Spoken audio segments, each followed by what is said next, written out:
That Note with Parker Whirling.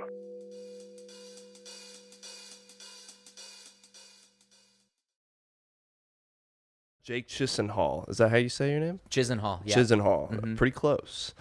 Joining me on that note, thank you for coming on the pod, man. I'm excited to have you on. It's a pleasure to be here. Love the show.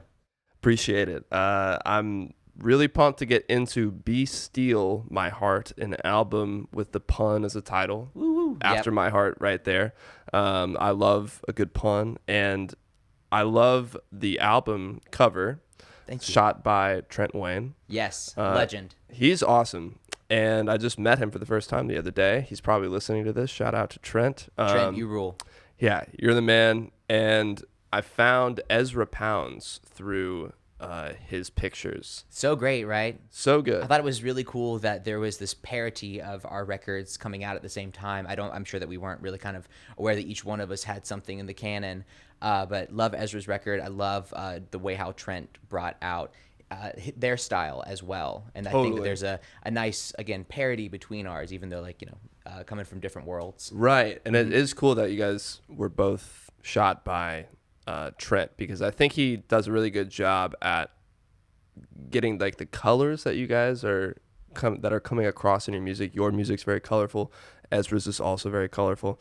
Lots to get into about the record, but before we start, we always like to chat about the album that you picked from my record collection, and you went with... We have selected Bob Dylan's Highway 61 Revisited. Yes. What you had a lot of options that you were considering, but ultimately you ended up at Highway 61 Revisited. Why this album? Why this Bob Dylan album?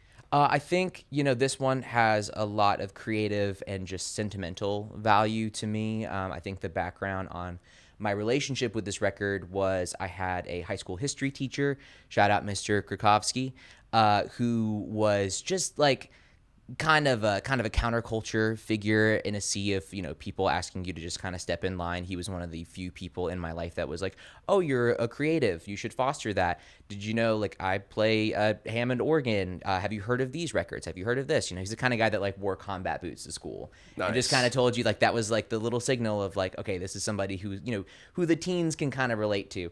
At least I did very much. And so, yeah, he introduced me to that kind of golden Bob Dylan trilogy, which is Bringing It All Back Home, Highway 61, and Blonde on Blonde, which for anybody unfamiliar is kind of whenever you're getting that peak Dylan that everybody likes to parody, that everybody must get stoned kind of era, which which I think he really gets fully ensconced in at that period, and then briefly steps away from, especially after the motorcycle accident. There's all kinds of Bob Dylan lore. Just watch the movie, kids, if you haven't seen the movie. Wait, with Timothy Chalamet. The Timothy Chalamet one? But for this record in particular, even though I'm not really a blues guy, it's not really been an angle of music that I've ever tried to replicate necessarily. But I think that his approach to the really off the cuff stream of consciousness style of lyricism paired with the rigidity of blues structure is really cool. I guess it kind of keeps it on rails almost, whereas with other artists, if they were trying to be as nonsensical lyrically as a song like From a Buick 6 or something like that, which is just a very cryptic, almost Shakespearean love story. The stuff that Dylan is going after lyrically is, I think, only contained by the fact you're familiar with these chord progressions. You're familiar with okay, well, it's going to come back home literally musically. It's not going to stray too far off the course. So something about those two different elements together is something that I've always really appreciated as a lyric writer. Huh. Yeah. That's so cool. Yeah, I think I need someone like you in my ear telling me everything that's going on when I'm listening to Bob Dylan, because if you've listened to this pod before and we've talked about Bob Dylan, you already know that I am pretty surface level. I have a handful of albums that I like enough, but not enough to get into the nitty gritty. I don't know a lot of the lore.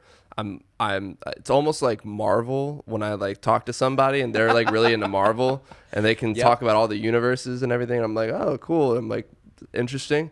But I don't, I'm getting it all piecemeal. But what I can say definitively is that the album that I like the most just off the bat was New Morning. Wow, I'm actually entirely unfamiliar with New Morning. I'm by no means a Dylan aficionado. That's totally cool. I just like that one because Is that one of the Christian ones? it's one where he plays the George Harrison song "If Not for You." Okay. They wrote it together, I guess. Okay, gotcha. And then he did his version of it on that album. And that album, I just know it because it's like each song is like 3 minutes long, and it's not drawn out. He's not doing the affect. He's singing Straight and narrow. Yeah. So I was like, oh, I actually really dig this. But I also really do like bringing it all back home. Subterranean Homesick Blues. Oh yeah, I mean that music video is iconic with him, flipping the cue cards over. I haven't seen the it's a classic. Pull it up if you're watching this on YouTube.com. I'm not sure where you stream this, but if it's there, then open up a side tab for that great music video for Subterranean Homesick Blues. It was kind of like almost like a proto music video of the time before that was like really like a thing, like it is nowadays. But I would shout out to Drew Kirby, my bandmate in Sunset Honor Unit. The two of us, we always talk about the song Bob Dylan's 115th Dream. Yes. That is just, again, a very esoteric piece of lyric writing that I just am infinitely in love with and continue to find more things to get into. As I, at this point, like having written a lot of lyrics over the years, like I try to just like go back to that well and replenish it. And sometimes the way that he kind of just will get at something is just infinitely inspiring. Huh. Yeah. That's cool. All right. Well, that's getting me in the mood to listen to him again. So maybe after this, I'll throw him on while I'm making a late dinner. There we go. But let's get into your album, Be Steal My Heart. I feel like I need to mention that when I listened to it the other day, I was driving back from Nashville, and it was the full blood moon. Oh, wow. Like on my drive while I was listening to it, and it was a perfect accompaniment to my drive. So that just kind of, I really got to soak it up while watching this moon and driving back home. Cheers to that. That's wonderful. Yeah. Are you a Bloodborne guy? A Bloodborne guy? Yeah. Did you ever play the game Bloodborne? Oh, no, I have not. There's a lot of moon iconography in that game. It's one of those Dark Souls games. Oh, I got you. Like anyways, RPG type. Yeah, I digress. Musicians, we stay in, late into the night, so I never really see the moon. So that's the only way I can relate to it. Well, it was a beautiful moon that night. And it was, like I said, listening to your EP, it was like just perfectly encapsulating that moment in the drive. But I did a little digging, went on the internet, and then read your Immersive Atlanta article about your EP, which was awesome.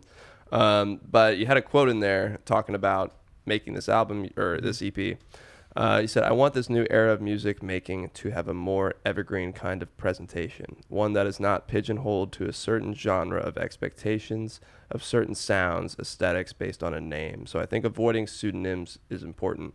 Talking about you using your name for this EP as instead of a moniker or a pseudonym, and some backstory. You're in Floral Portrait. Yeah. You're in Sunset Honor Unit and DeLorean Gray. So you've been involved in many different projects. What made you decide to put your name on this EP? How freeing is it knowing that you can kind of choose your own adventure at this starting point?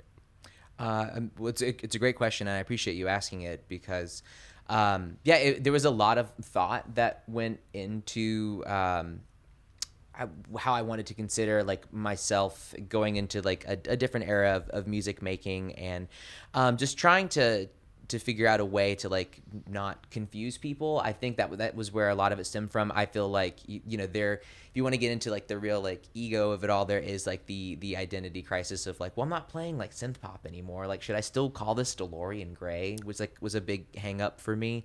But then I think also, if if someone's been aware of like the work that I've been doing for the last 10 plus years now, I think there's a chance they very well may be confused, whether it's like my family or people that I just speak to on the regular about my music making. They go like, what's your band nowadays? And I think after so many years of butting into that like over and over again, I just decided like, oh, you know what, this might be just a fresh opportunity to kind of just reset expectations and just no longer kind of run into, I guess, kind of like the option paralysis of like monikers and, if this fits with this kind of thing. And I just felt like, especially with pursuing music going forward with a name like DeLorean Gray, which I had done from 2017 up until 2020, it was just kind of like limiting because that was a very like special project that focused on songwriting and story writing from like an almost like futuristic vaporwavy sort of perspective. And I'm really proud of that work and being able to play in the realm of synth pop, which was one of the earliest things that I kind of like gleaned onto growing up.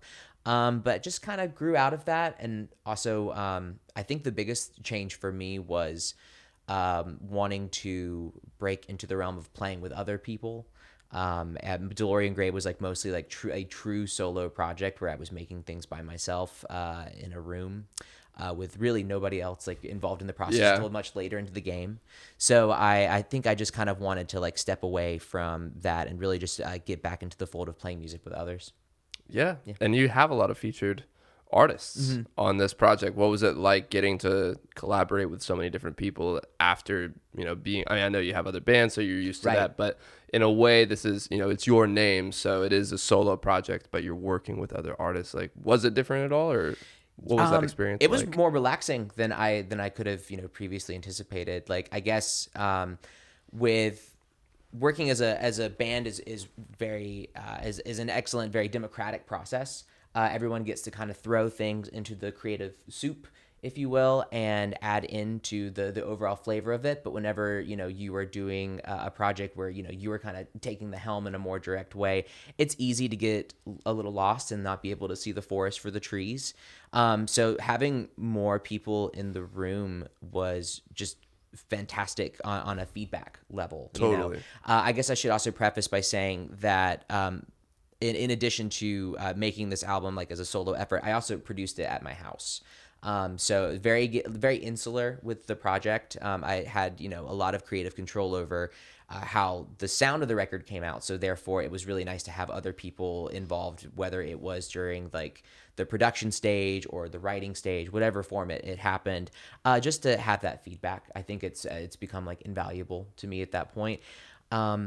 And lastly, I would say the thing that I enjoyed the most about it was having other singers involved. We had some really great features on the record. My friend Leah Guzman and Jordan Reynolds from Rose Hotel were two of the main additional vocalists on the record. And it's just so nice to have somebody else sing your songs for you. Yeah. That was really freeing. And just really kind of helped me like take a step back and like look at the song instead of being so kind of myopic about like, is my vocal too loud? Did I sing that just right? Instead, all those thoughts and brain power that goes towards like me thinking about my own vocal, entirely gone. So instead it was like, wow, what a great performance. And we can do all the set dressing around it and bam, it's done. Totally. Yeah. Yeah. And obviously like they're very complimentary voices. So just being able to listen to someone else do the lyrics you wrote, or even if they wrote the lyrics too and you vibe with it, that's even better. It's just like you can take that step back and have a better appreciation for your song.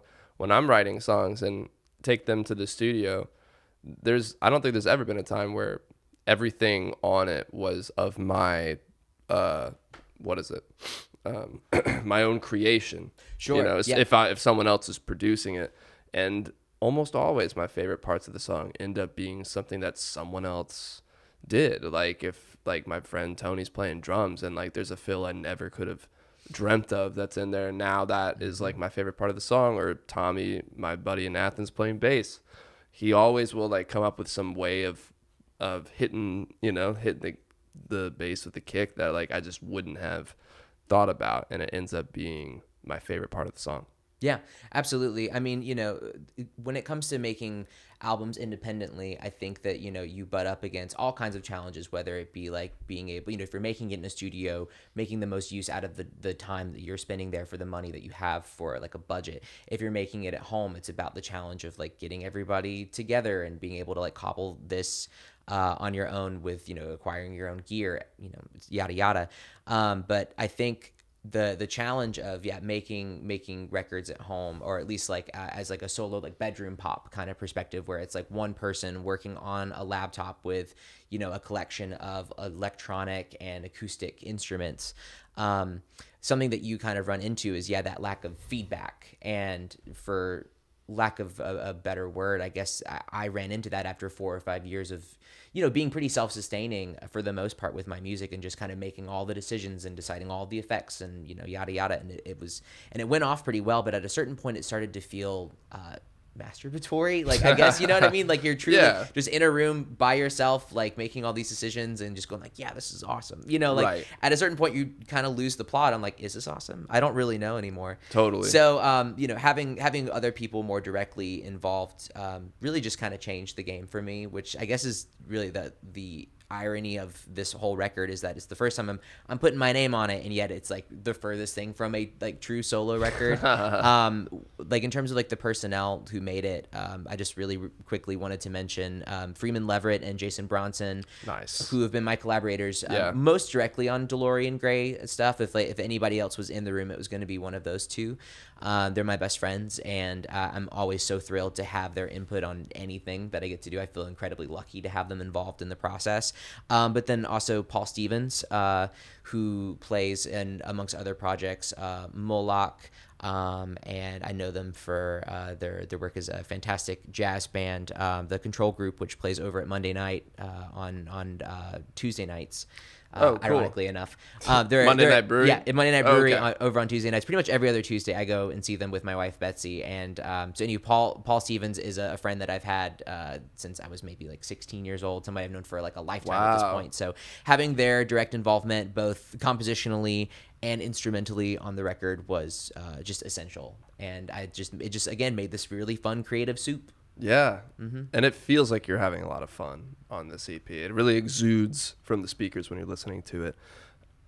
As far as challenges go, what were some of the things you had to deal with along the way of making this EP that just made it a little more difficult that you had to work around, and how did you work around it? Totally.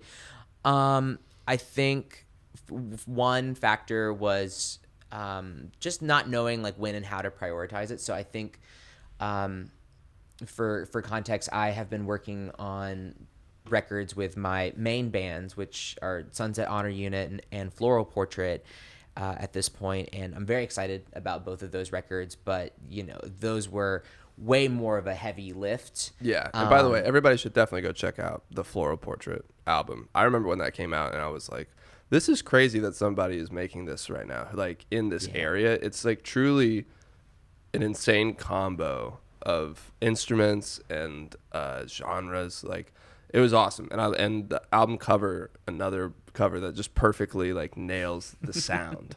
Yeah, I get to be in chorus with you about that, because that first record I was a little bit more of like a participant for sure, but I was definitely on the sidelines for a lot of it, cheering Jason Bronson on. Cool. They did such an amazing job with the ideation of that record. I have the immense pleasure of being one of the two singers in the band, but for that one, my role was a little bit more like compositional, like kind of leading into it. But it was one of those things where we would talk about it. I would help like come up with the body of the song, but then Jason would truly take it to the studio, work with those orchestral members like in the room live, and then would show me the results. Like I was definitely like the Beach Boys in that, and Jason was definitely more of the Brian Wilson. I see.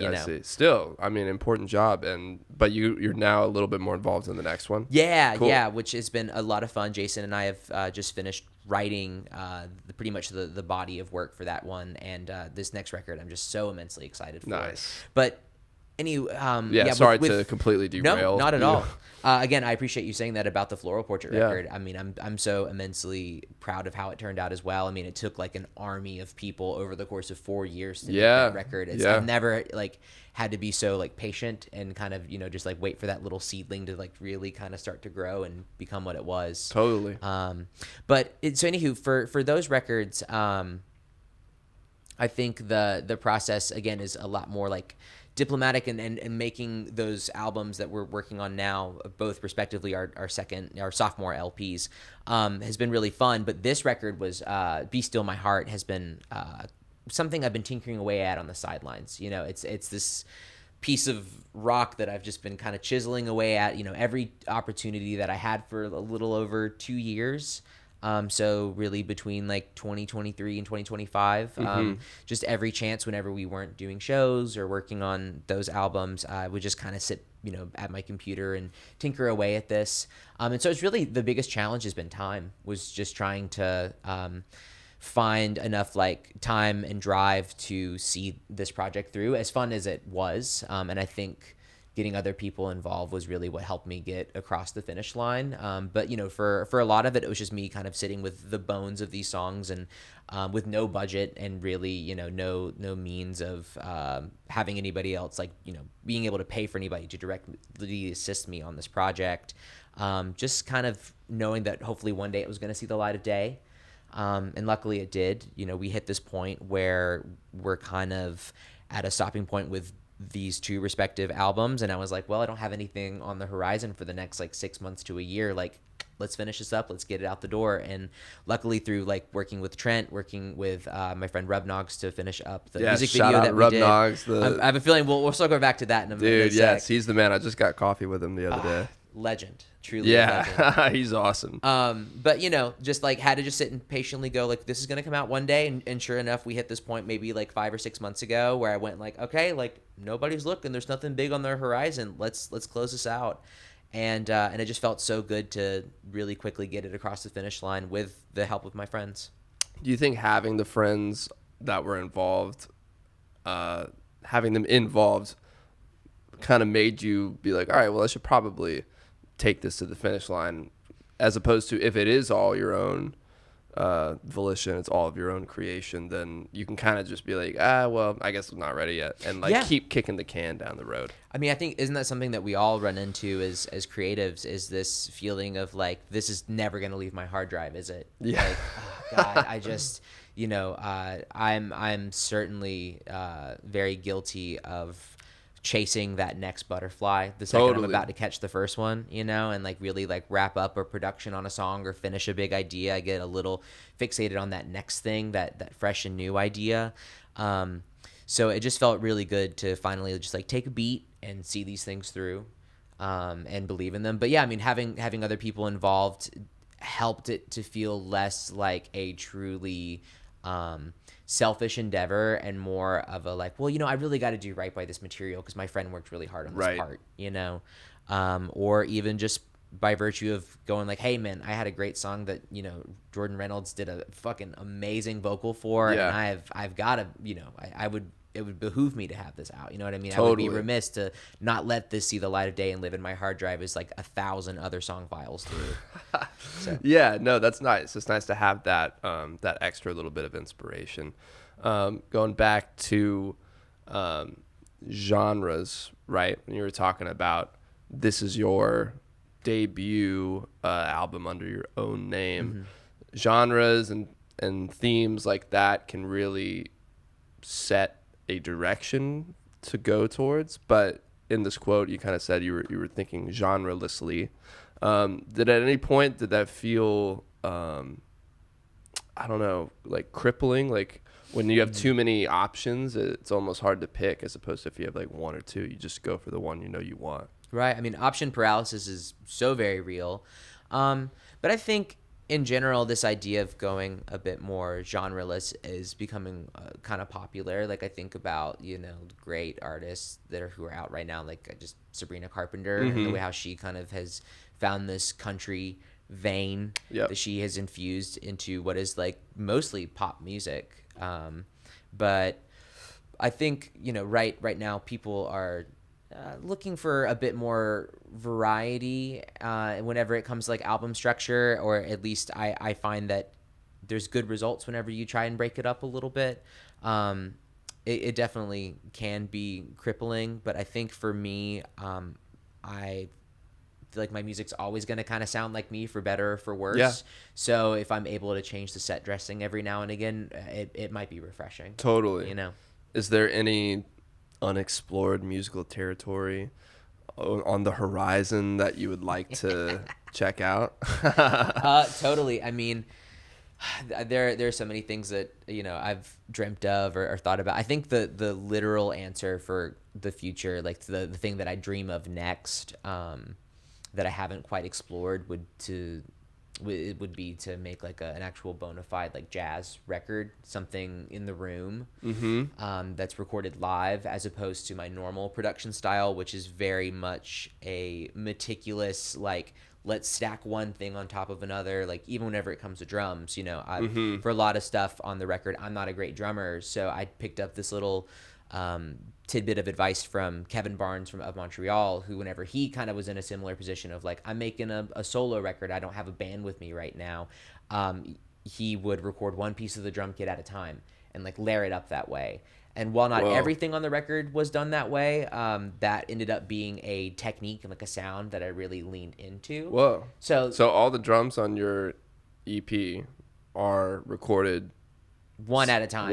Yeah. Like ride cymbal, and then the kick, and then the snare. Yeah. Wow. And then, you know, like I would start by building everything out on MIDI, and kind of knowing like where I was, you know, where that drum fill needed to happen. So it wasn't like, and I'm still hitting the ride cymbal when the tom fill is happening. You know what I mean? Like stuff that was just kind of like had to sound logical. There had to be like an illusion. You know what I mean? If we were gonna do it this way, it had to be done with some level of finesse that sounded organic. Otherwise, why not just do it MIDI? You know, or something like that.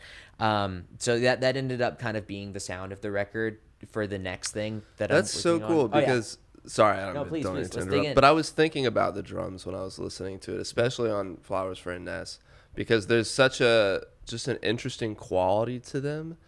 Like that whole song, I mean, the whole project has this kind of like, I don't know, like it's coming from like a toy box or something. Fun. I don't know. That's not the word, but like there's something very like, or like that song, especially the saxes, like it sounds like a video game. And then of course with the music video, it was hard not to think about that as like a video game as well. Yeah. But the drums I just thought were very like, I couldn't put my finger on it, and that's really interesting to hear that that's how you did it, because there is a unique quality to how they sound and how it feels in regards to the rest of the song. Hey, I appreciate that. I mean, because to me, like, limitations are only, I guess, means to like get creative. Totally. You know, so that was like a big ethos when making this thing, was like, again, you know, we don't have fancy microphones, we don't have a big budget, we don't have any budget really. Like I wanted to save every penny towards making these other things, you know, the big investments that I want to focus on. So, you know, for something like this, it was just like, let's just try and get by with making something that at the very least sounded like it was its own little universe. So I'm glad that some of that came through. Totally. Because that idea of kind of, with all my records, especially the ones that are more solo oriented, I want them to be these little like pocket places that you can go in and visit into whenever you are in the mindset. And you know, even if like genre wise it's not the most cohesive, I try and like, I don't know, like in the same way how like our world has different kinds of terrain. That's the way that I like to play with genres. That's cool. That's a cool way of thinking about it. I love a good analogy like world that. building. Yeah, world building, exactly. And then speaking of world building, visually, there is I think it's such a key component for your project in particular. We've already talked about working with Trent on the photos, working with Rub Noggs on the visuals of the music video for Flowers for Inez. How much of your brain was leading the charge in terms of I want this and that, versus like thematically you had some ideas? Like, take me through that, you know, those conversations you were having with Trent. Sure. Conversations you were having with Rub Noggs. Well, I think the quick one would be to start with Trent, because for the cover shoot, in terms of the actual photo itself, I did have a direct inspiration. I've always been really into jazz guitar, like jazz album covers, but in particular for guitarists. There is also a very, very small selection of instrumental steel guitar albums, which are in a jazzier vein. And all of them kind of have this universal quality of being this very like hokey, very canned look you know, guy or gal sitting proper at the instrument, and you know, they've got a big smile on and they're doing a little lean. And in particular, I was really drawn to this one album cover called Steel Guitar Holiday, which is by it's Herb Remington, though I think on that album it's Herbie. They label him as Herbie Remington. And it's got a blue background, and it's him, sitting on a stool, which doesn't look quite right. It's not like the right kind of pedestal seat. It's just like something like picked for the photo. He's got his amp in the background, and he's got this very like canned, silly smile on. And I don't know, there's something about the energy of that I wanted to emulate, especially again with like the punny sort of title. Yeah. So that came together like in a pretty natural way. And Trent just has such a great style with his like penchant for like lens flares, obviously his bold colors, and whenever he like wants to get into it, like the graphic design angle or like the effects that he can like bring into it, whether those are like like a practical effect or something that he does in post. He has a really great knack for taking the nugget of your idea and like giving you something that was better than you expected, which I think is really cool and incredibly hard to do as a photographer. Totally. He's always like just had such a running record for just knocking them out of the park again and again. I've worked on him with pretty much every band I've been a part of, and he's so great. I also love the picture with the strings in front of you. All and you're Trent, like, yeah. What was that? What were those strings? He had a couple of pieces of like steel, like wiring, and he was like, "I have this idea of you being inside of the guitar," and that's what I'm talking about whenever I say it made me laugh when I saw that. It's so good. I look like an amateur like magician. Like I really, it's got like a David Blaine sort of thing, and like I appreciate that he was able to bring out the hokiness in me, because it's really not hard to do, but. It's fun. He took it to the next level. And also shout out to Jack Blavelt, who did the graphic design for the cover, which is a really nice like interpolation of the fretboard of my steel guitar, in terms of like the color pattern. He just transferred that to the side of the sleeve, which I think looks so clean. Looks great. So he did some really great finishing touches on that. So to answer the question about the photo, it was like there was a pretty clear idea. But again, just luckily through the filter of like my friends with like their wonderful like eyes and talents, they were able to turn this like simple concept into something that I'm really proud of. Yeah. Have somebody like to trust to take you to the absolutely, end because zone. I mean, you could do it on Canva, you know what I mean? Like you could cobble a photo shoot with your iPhone with like a simple background and then go onto Canva and like make something, and like maybe it would turn out okay. But I guess at the end of the day, you are missing that opportunity for your look, your vision, whatever step of the process that you're at, to be like, I don't know, filtered through someone else's eyes and experiences, and maybe lose the opportunity to make something that's a bit more universal. You know what I mean? If it's all coming from you, I just think that there is so much opportunity for connection that is lost. That's, I guess, the big thing that I've learned through this record. So yeah, all this to say, I should also share that I also came from the background of journalism. So I did a lot of podcasts back in my day, and I was also brought up with this idea of convergence-centric journalism, which was the idea that like you're writing the story, you're shooting the video, you're editing the video, you're making the tweet, you're your own editor, you are wearing every single hat. And I got kind of good at doing that both as a writer and as a music maker. But then I just slowly realized, like, wait, wearing all these hats sucks, and my head is incredibly heavy, and the results just aren't as good. So I guess just coming back to that idea of collaboration, like it's really nice to have all those other people involved. But speaking of that, now is the hour in which we must shower Rub Nogs with praise for the insane video for Flowers for Inez, which was so incredibly cool. And I really just went to them with a 2-sentence pitch, which was I had this idea of having a battle with death in a graveyard. And it being some sort of like musical Devil Went Down to Georgia like saxophone battle to take advantage of the fact that there's a saxophone that starts off the song.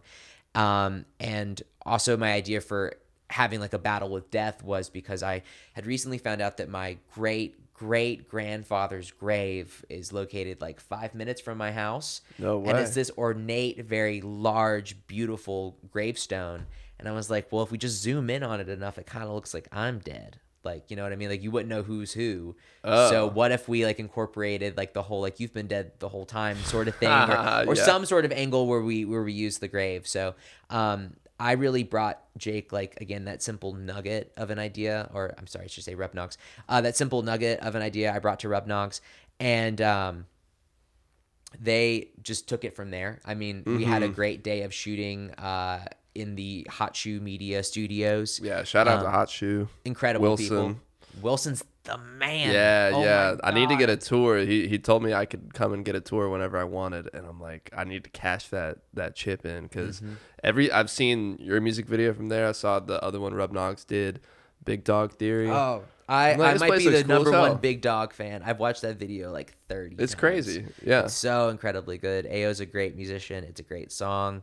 And yeah, the vision of what that whole crew is able to put together was just so immensely just stunning to see. So, you know, whenever it comes to my involvement with the video, I had a very simple idea. I went there and we did, you know, maybe 4 or 5 hours of shooting. They did a bunch of green screen work with my head. They shot me from every single angle, and they basically went, okay, you're good, go home. And I didn't see a second of the music video until it was done. Crazy. Yeah. And, you know, I have the immense pleasure of seeing Rubnogs almost on a daily basis. So you can imagine just how patient I just had to be because I was just so he's excited to see what the bothering him all the results. time. Oh, totally. Just being like, well, How's I it know going? we said I wouldn't see it, but like, what if I mean, Show me like a little clip. Come on. yeah. So you put my head on a puppet, which is on a horse puppet. You say. Right. I would like think to I'd see like to that. do- I would- Yeah. any chance? Yeah. I mean, that must have been kind of hard to relinquish that control. I mean, when you're working with such like immensely talented people and you know that it's going to turn out good, it's not that hard, you know. Yeah. In terms of the control part, to me, it was more the patience thing. But at the end of the day, I just knew that whatever vision they were going to bring to it, I was already so immenseful that they would take the time and creative energy to, you know, do something in accompaniment to one of my songs, you know, and that hopefully at the end of the day, like, by giving this other party or parties flex room to just like be creative, that just the end result would be better. You know what I mean? Sometimes you get the best kind of collaborations by being a little hands off. Yes. You know? Clip that. That's a great quote right there. I think when you do take your hands off a little bit and you allow other people to do their job and do it really well, you will be so much more relieved at the end of the day when everything comes together and it feels like picture perfect, because don't let your ego get in the way of allowing the thing to be the best version that it can be, because other people have a lot more perspective than you may give them credit for. And it's so much more helpful for the end product, the end goal, if everyone is allowed to kind of figure out what this thing is going to be about. Yeah, I mean, you know, there's that. I'm going to be a little cheesy for a second. Did you ever read Into the Wild? A long time ago. There's that old Christopher McCandless quote that, what is it? Happiness is only real when shared. I Yeah. think creativity is like only real when shared. You know, if a musician plays a fucking banger song in the middle of the forest and no one's there to hear it, I mean, Yeah, did he really do you it? tell me. Yeah. You tell me. That's a good point. I don't know. But all this to say that music video has got to just be one of the highlights of my entire career in terms of getting to just collaborate with other people. And I mean, again, it truly took like a village of creatively minded people to make it what it was. You know, just beyond Rubnogs, Big Rev was highly involved. Yep. Our friend Maggie was involved. Obviously Wilson. You know, a gaggle of puppeteers. And, Wow. you know, just people involved at every stage of the creative process. Even just, you know, the live action stuff that we shot, there were many moments where we, again, with no budget, you know, and all these quote unquote limitations, we had to like get creative in those instances. And I just loved all the like practical ways that we got answers to questions that were being raised. I you know, not to give too much away, but there's like one shot in the music video where I kind of throw my arms back and light floods the room and it looks like I'm ascending to heaven. And we needed the visual to like take me up into the clouds. But we were kind of struggling with a way to like convey that, especially because everything happening behind us was like an old school kind of rotoscope sort of effect. Oh. So it was we were butting up against like, well, how are we going to solve this? How do we like get this transition to happen naturally? Is it like a visual thing that like we are going to run through the projector? Is it going to be this? Is it going to be that? And instead, the solution was the most practical thing in the world. It was, once we made it to that point, there happened to be a massive garage door behind us, and somebody just yanked it open, and all of a sudden the camera is flooded with light, and bam, we're at the pearly gates.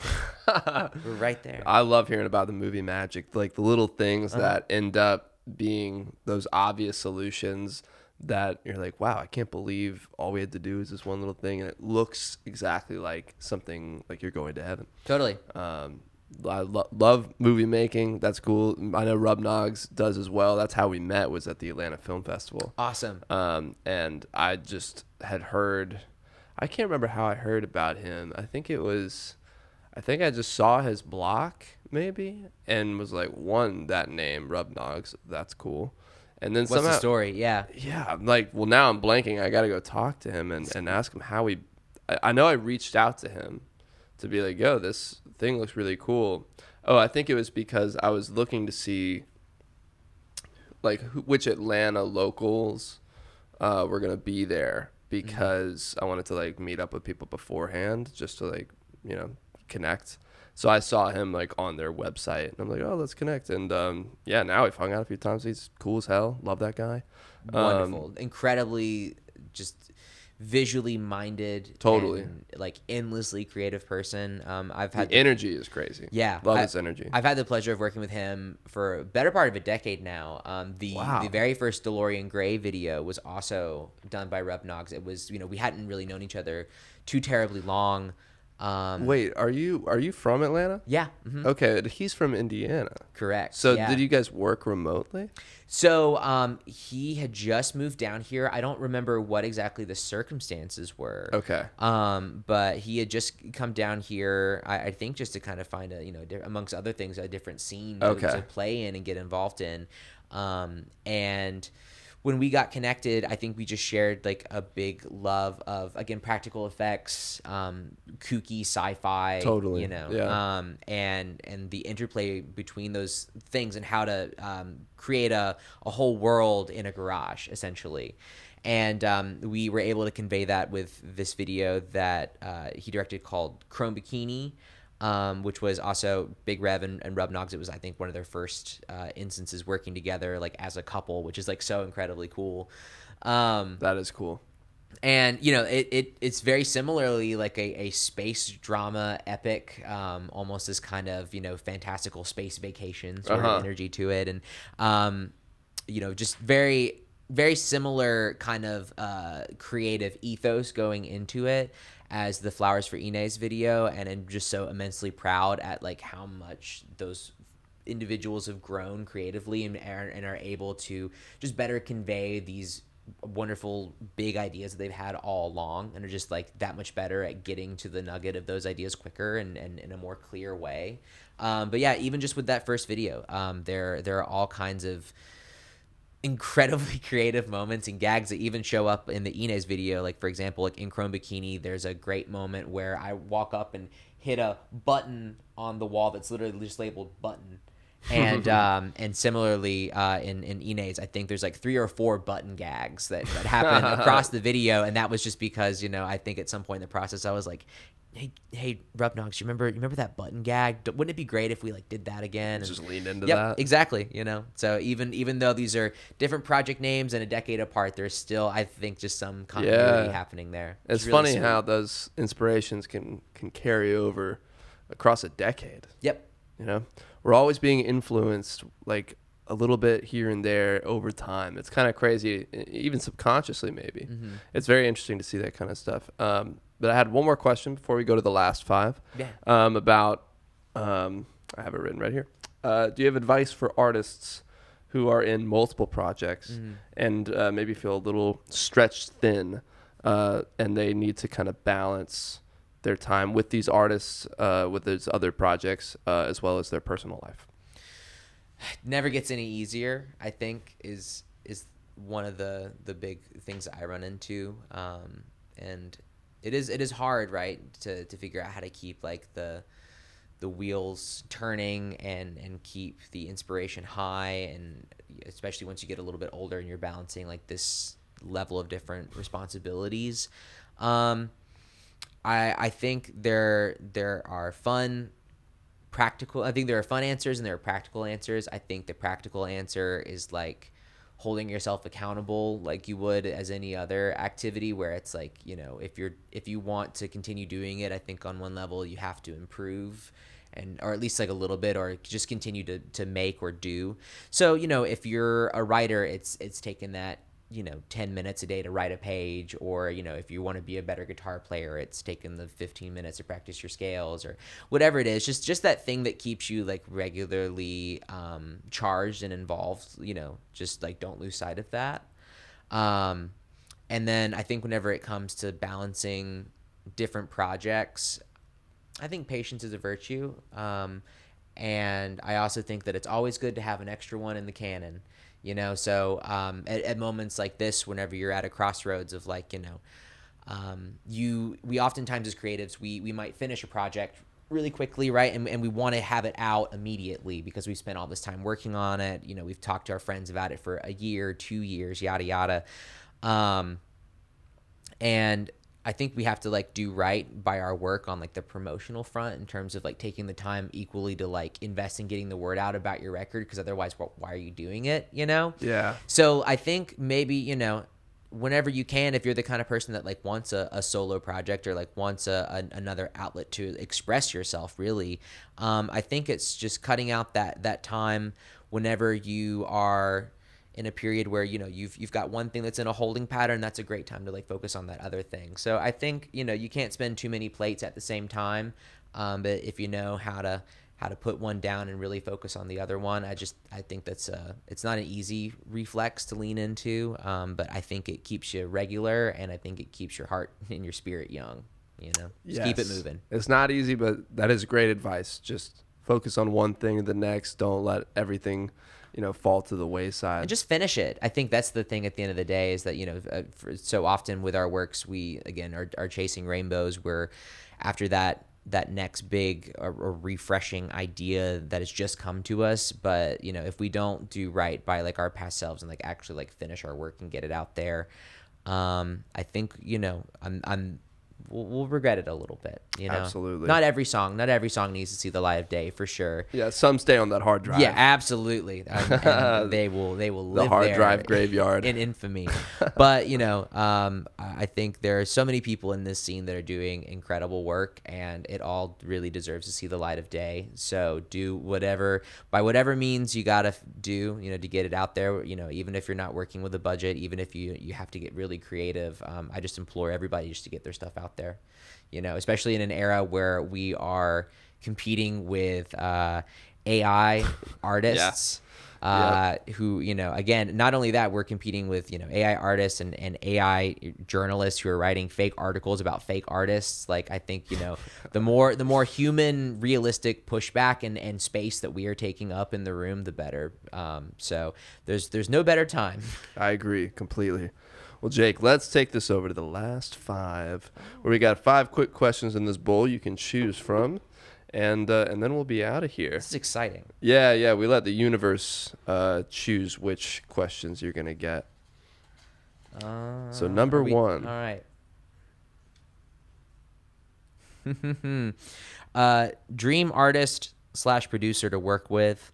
Well, I've gone this entire episode without saying his name, so I would just say Brian Wilson. Oh man, Still trying to get over that loss. It was massive, and honestly, I think Brian, like his passing was one of those things that made me want to get this record out with such a quickness. Once it was like all said and done, it was really just this feeling of like, well, we're not getting any younger, and this record, more than anyone that I've been directly involved with, has had like a lot of his influence all over it. So Brian Wilson's the dream. But if we're talking about somebody alive, I'll just say his dear friend and collaborator, Van Dyke Parks. I love Van Dyke Parks. He almost watched the video for Flowers for Inez, which I thought was incredibly funny. Do you know the album Smile by the Beach Boys, the Lost album? He was the lyricist and the other collaborator on that project. Immensely creative and influential person. But all this to say, I sent him the video on Instagram and I said, "Dear Mr. Parks, would you please consider watching this?"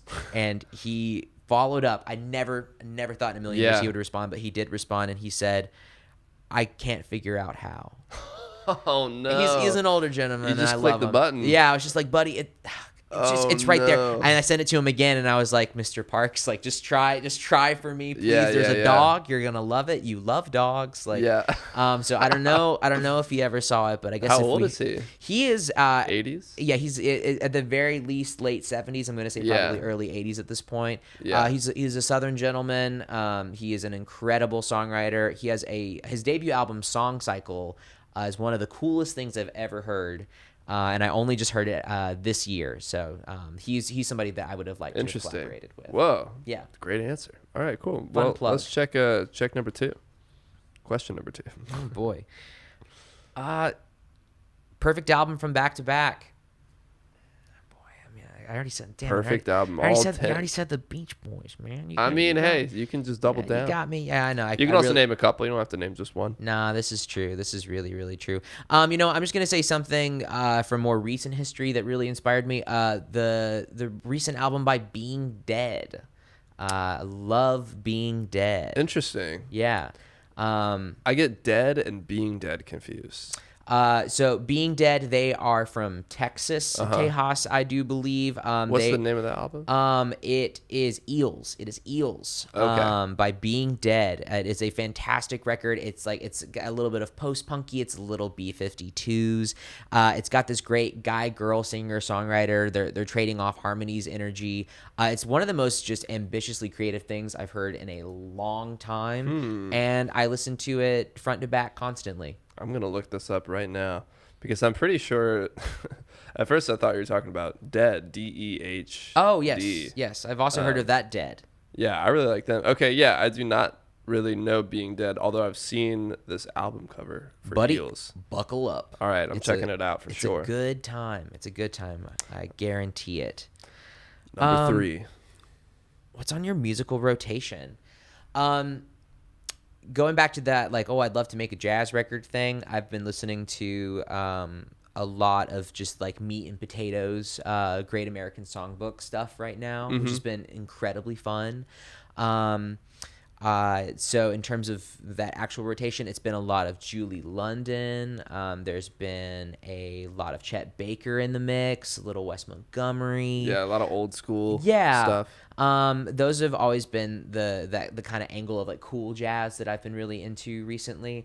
But then lastly, I just want to give a shout out to a kind of mostly unknown jazz tune that I've been really into as of this week, which is the song Something Cool by June Christie. It's this like strange little small town epic lyrically about this young woman who strolls into a bar to get something to refresh her on a hot day and ends up like sharing her life story to the guy sitting next to her. That's like the lyrical angle, but it has a nice piece of jazz history because it's considered the foray of this period of cool jazz in terms of like vocal style. So think like the Four Freshmen, the Pied Pipers, a lot of the stuff that inspired Brian Wilson. Like this is kind of this evolution of like vocal cool jazz. Yeah, so I've been really into that this week. Whoa, cool. Very cool. Very, very cool. Number 4. Going for a red one. Let's see. Dream 3 Band Bill. These are also fun.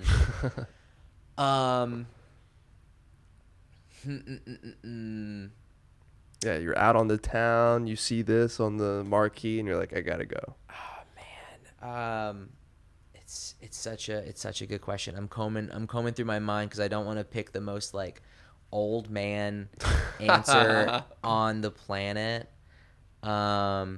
So I would say, man, I'm almost desperate to look at my phone because I'm like there are just so many. There's so many artists, but it's that classic thing of whenever you start thinking about it, none of them come to mind. Totally, yeah. I mean, this whole section is that. pretty much. I'm gonna kick it to you for a second. Do you have a Dream 3 Band Bill? Okay, sure. Yeah, I actually need to pontificate on that for just a second. Yeah, let me think of one. I have never seen Radiohead, and that's like my favorite band. So seeing them would be amazing. So I think they would have to headline. I think under that.